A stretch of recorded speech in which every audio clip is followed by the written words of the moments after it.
Bom dia, oitavo ano, tudo bem com vocês? Como passaram o final de semana? Espero que tenham aproveitado para descansar. Bom, hoje, dia 22 de junho de 2020, nós vamos dar continuidade ao nosso capítulo 6.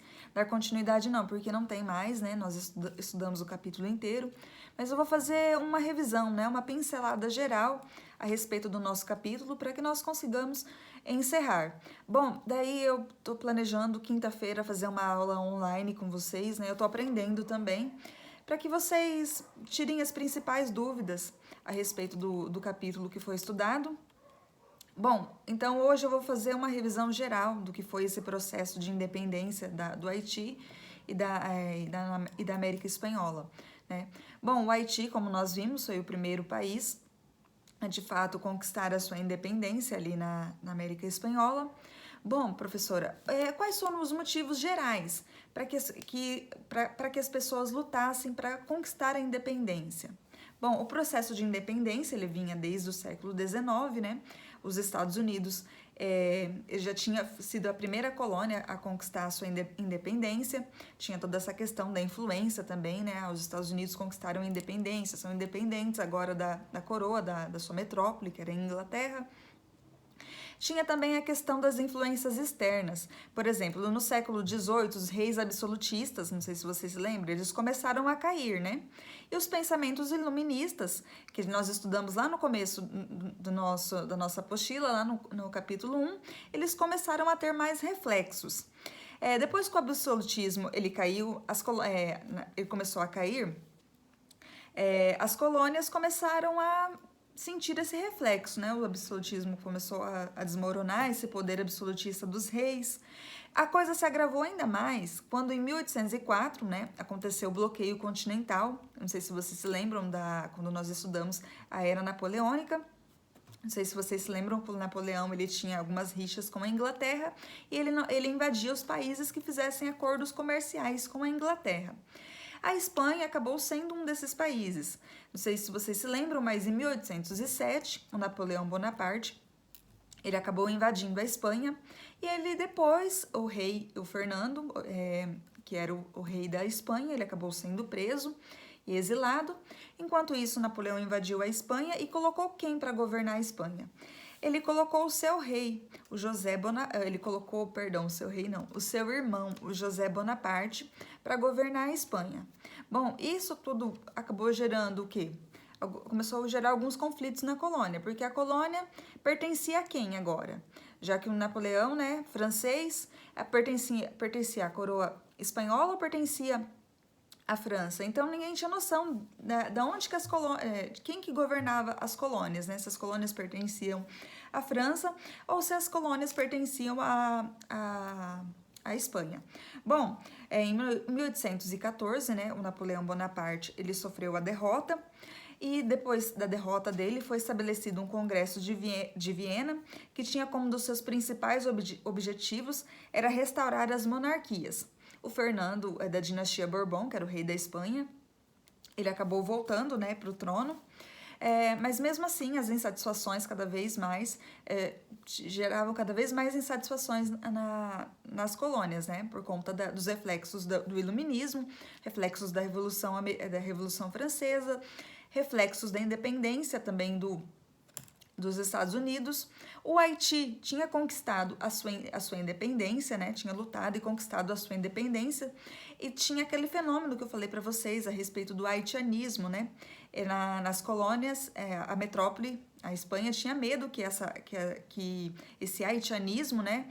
Essa questão dessa revolução se espalhasse pelas outras colônias. Então tinha toda essa questão. Bom, nas colônias, quem que mandava praticamente? Eram os crioulos, né, que eu falei para vocês que eles são descendentes diretos dos espanhóis e também tinha a elite espanhola, que eram os espanhóis, assim, que tinham vindo da Espanha diretamente para trabalhar ali nas colônias. Tinha toda essa rixa, né, essa rixa da elite espanhola com os crioulos, que são os descendentes. Bom, os crioulos queriam o quê? Eles queriam uma maior autonomia, né? Eles queriam nada de cobrança de impostos, porque, consequentemente, quando uma metrópole ela tem as suas colônias e a metrópole, como a Espanha, estava envolvida em alguns conflitos quem tem que custear todos esses acontecimentos é as colônias. A metrópole só recebe e cobra altos impostos e não pensa no que está acontecendo nas colônias, ela só quer lucrar em cima. Então, essa questão foi gerando cada vez mais descontentamento nas colônias, né, como nós vimos. A influência dos Estados Unidos também, que tinha aquela questão de América para todos, eles já tinham conquistado a sua independência. A Inglaterra também ajudou no processo de independência, né, porque a Inglaterra tinha acabado de passar pela segunda fase da Revolução Industrial. Lembra que nós estudamos também as 3 fases da Revolução Industrial? A Inglaterra estava passando pela sua segunda fase e ela via na América Espanhola assim um lugar legal para comercializar, né? Para fazer comércio, para aquela questão do imperialismo. Imperialismo nós vamos ver o ano que vem, no 9º ano.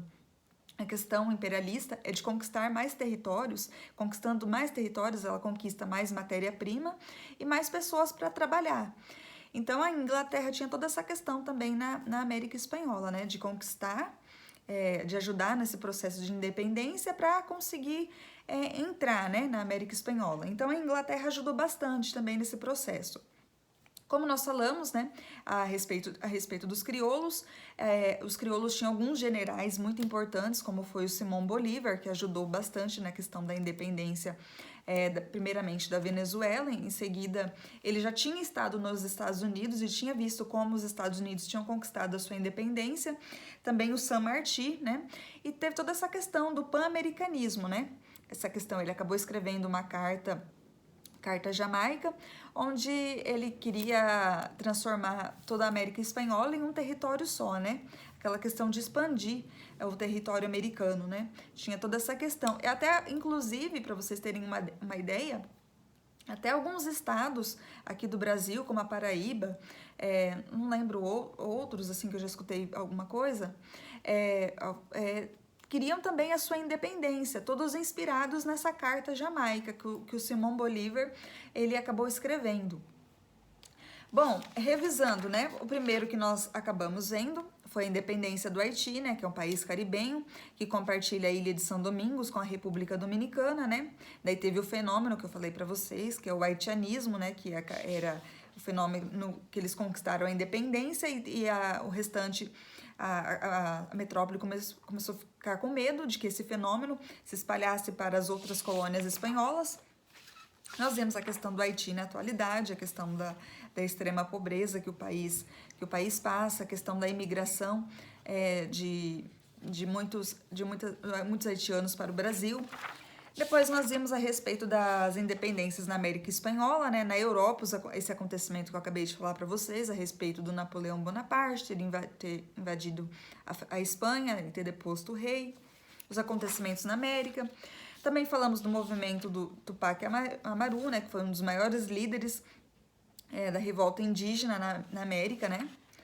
Vimos a independência da Venezuela, onde o Simão Bolívar ele teve participação direta nessa questão, né? Ele era venezuelano, ele tinha certas condições, né? Ele era um general, assim, militar, ele tinha, assim, uma certa condição para lutar pelo processo de independência. Depois nós vimos a respeito da independência da Argentina, a independência do Paraguai, o pan-americanismo, né?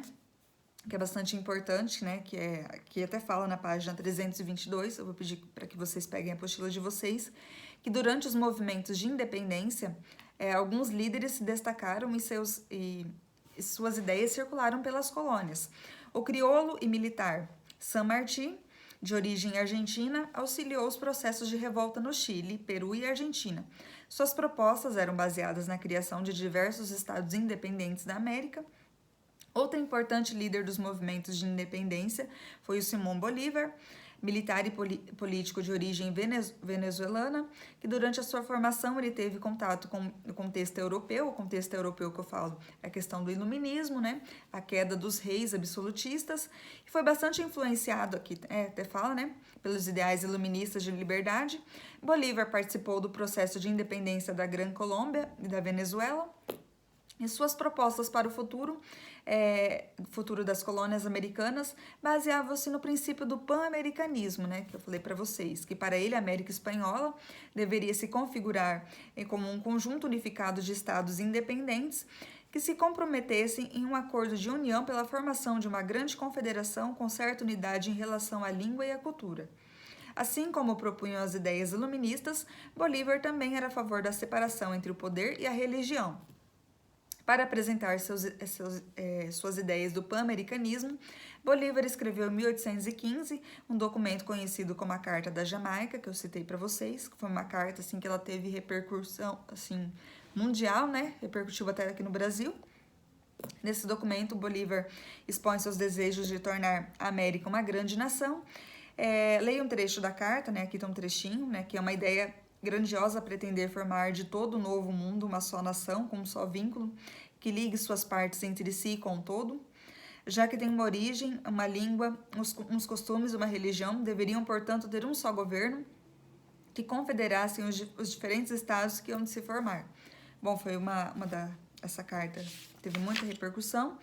Em seguida, nós vimos a respeito da independência do México, né, mais recentemente, questão da imigração, né, dos mexicanos para os Estados Unidos, perdão, essa questão que é bastante presente.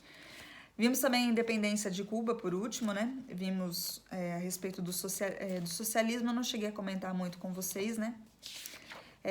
Como que Cuba está atualmente. E assim nós encerramos o nosso capítulo, tá? Eu só quis dar uma revisão geral, assim, eu vou colocar algumas perguntas na plataforma. Daí na quinta-feira nós tiramos as dúvidas, né? Eu ainda tô aprendendo a mexer direito, né, com o Google Meet. Tudo muito novo também para mim. Daí assim nós fazemos a nossa aula online e vocês pra gente esclarecer as principais dúvidas a respeito do capítulo e nós encerrarmos de vez, ok? Até a próxima aula. Respondam a chamada, por favor, não deixem de responder a chamada, não deixem de responder as perguntas, ok? Até a próxima.